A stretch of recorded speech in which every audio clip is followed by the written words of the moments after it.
اسی طرح پھر زید بن ثابت جو ہے رضی اللہ عنہ نے قرآن مجید کو کھجوروں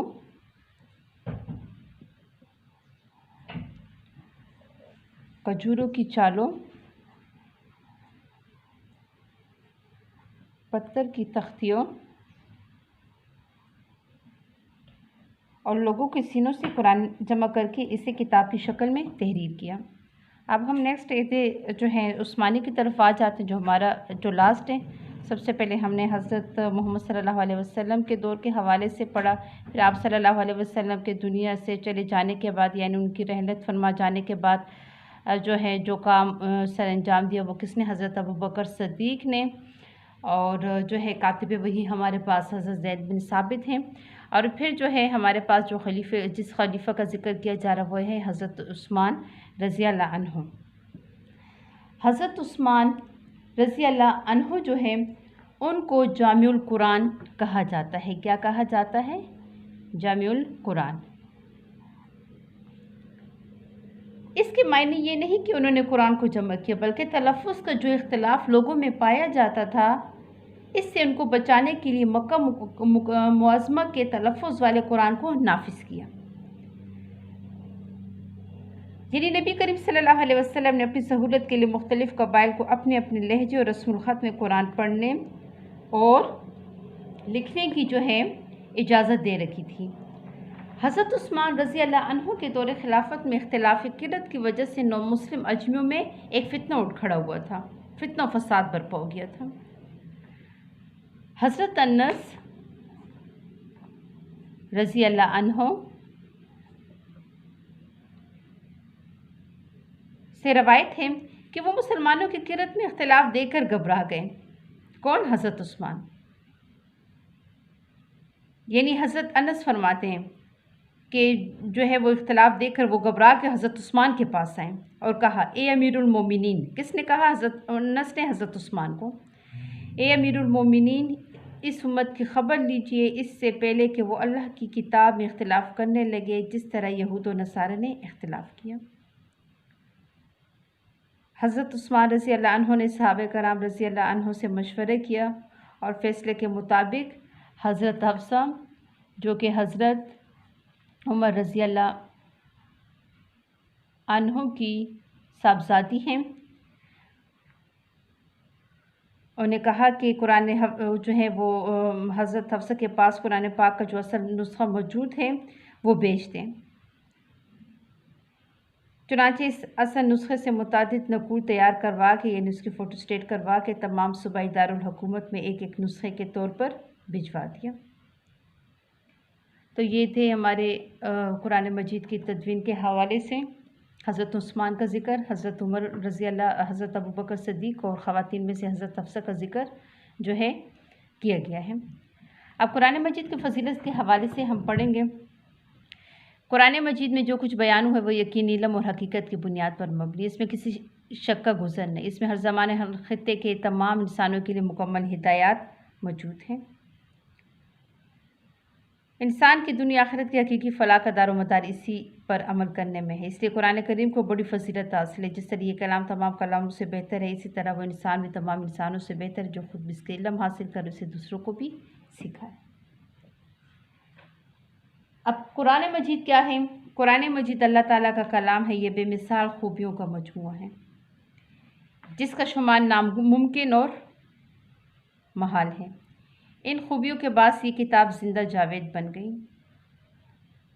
یہ ایک سچی کتاب ہے، اس کی دعوت و پیغام بھی سچائی سے بھرپور ہے، اس کے دلائل مضبوط اور مستحکم ہیں۔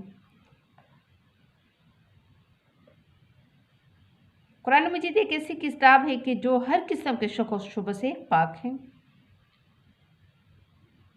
اس کی تعلیمات ہر طرح کے شکوک و شبہات سے پاک ہے، جیسا کہ ارشاد ربانی ہے، ذالک الکتاب لا ریب فیہ، سورہ بقرہ کی آیت نمبر 2 میں اس کا ذکر ہے۔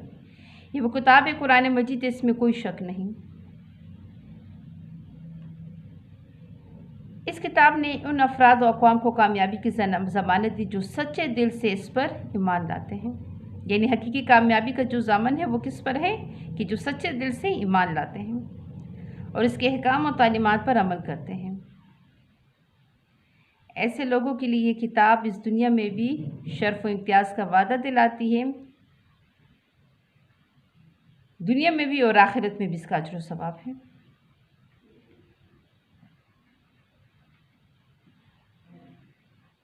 یعنی کہ اس میں رب کی طرف سے ہمارے لیے کیا ہے؟ شفا ہے۔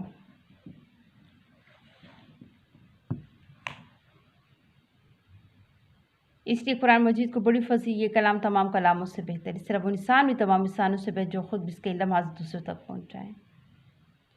نہ صرف یہ کہ خود پڑھ لیا سمجھ لیا، بلکہ اس کو دوسروں تک پہنچانا بھی ہر ایک مسلمان کی، مومن کی نشانی ہے۔ خیرکم من تعلم القرآن وعلمہ، ترجمہ تو میں سے بہتر وہ ہے جس نے قرآن سیکھا اور سکھایا۔ جیسے کہ ہم نے حدیث نمبر 3 بھی پڑھی تھی، اچھی طرح سے آپ کو میں نے ایکسپلین کر دیا تھا، آپ کو سمجھ آئی ہوگی یقیناً۔ وہی حدیث کا حصہ ہے اور ساتھ میں ٹرانسلیشن۔ اس لیے ہمیں چاہیے قرآن پاک کا علم حاصل کرنے کی طرف سب سے زیادہ توجہ دیں اور اس کے لیے کسی قسم کی محنت سے دریغ نہ کریں۔ یعنی اللہ تعالیٰ قرآن مجید میں ارشاد فرماتے ہیں کہ اے لوگو، تمہارے پاس تمہارے رب کی طرف سے ایک خاص پیغام نصیحت آ چکا ہے، اس میں ان تمام بیماریوں اور عافیت کا پیغام موجود ہے جو سینوں میں ہے۔ اب کیا ہے کہ قرآن مجید رفعت کا سبب بھی ہے، سربلندی کا ذریعہ بھی ہے۔ یعنی اللہ تعالیٰ بہت سی قوموں کو اس قرآن کی وجہ سے سربلندی عطا فرماتے ہیں، اور بہت سو پر اس پر عمل کے نتیجے میں اللہ دنیا و آخرت دونوں میں اس کو عزت اور سربلندی عطا فرماتا ہے، اور بہت سی قوموں کی اس سے غفلت کی وجہ سے گرا دیتا ہے۔ عمل یعنی قرآن مجید کا چوتھا حق ہم پر کیا ہے؟ ہم سب مسلمان پر، کہ اس پر عمل کرو اور اسے اپنی زندگی کے لیے رہنما بنائیں۔ حقیقت تو یہ ہے قرآن کو پڑھنا اور سمجھنا تبھی زیادہ مفید ہوگا جب اس پر عمل کیا جائے۔ قرآن تو ہدن للناس یعنی تمام لوگوں کے لیے رہنمائی ہے، اس میں ہمارے لیے ہر معاملے کے بارے میں ہدایات موجود ہیں۔ قرآن ہمیں بتاتے ہیں کہ کن باتوں پر عمل کرنا چاہیے اور کن کاموں سے ہمیں بچنا چاہیے۔ یہ ہمارے لیے ایک چونکا دینے والی بات ہے۔ اگر کوئی شخص ایسا کام کرتے ہے جسے قرآن نے حرام قرار دیا ہے تو آپ صلی اللہ علیہ وسلم کے فرمان کے مطابق وہ مومن نہیں ہیں۔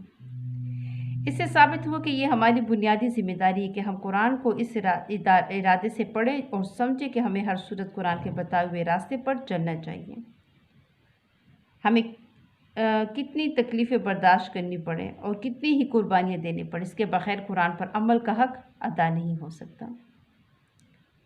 حقیقت تو یہ ہے کہ جو لوگ قرآن کی تلاوت کرتے ہیں لیکن اس پر عمل نہیں کرتے، اس کے لیے قرآن کی تلاوت کچھ زیادہ مفید نہیں، یعنی اس کو کوئی استفادہ حاصل نہیں، بلکہ اس بات کا امکان ہے کہ اس طرح کی تلاوت ان کے حق میں مضر ثابت ہو۔ اور پھر یہ باعث فخر بھی ہے۔ آپ صلی اللہ علیہ وسلم نے فرمایا کہ اللہ تعالیٰ نے آسمان و زمین کی تخلیق سے 1000 سال پہلے، یعنی جب دنیا بنی بھی نہیں تھی زمین و آسمان، تب کیا ہوا تھا کہ 1000 سال پہلے اللہ تعالیٰ نے قرآن مجید کی جو سورت ہے سورہ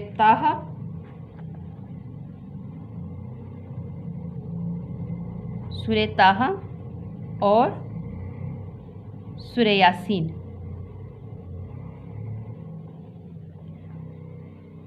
کی تلاوت فرمائی۔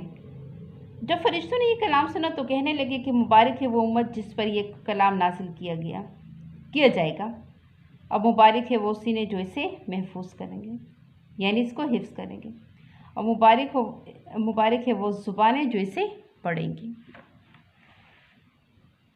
تو گرلز، اللہ پاک ہم سب کو بھی اس چیز کی توفیق دے۔ الحمدللہ ہم امت محمد صلی اللہ علیہ وسلم میں سے ہیں۔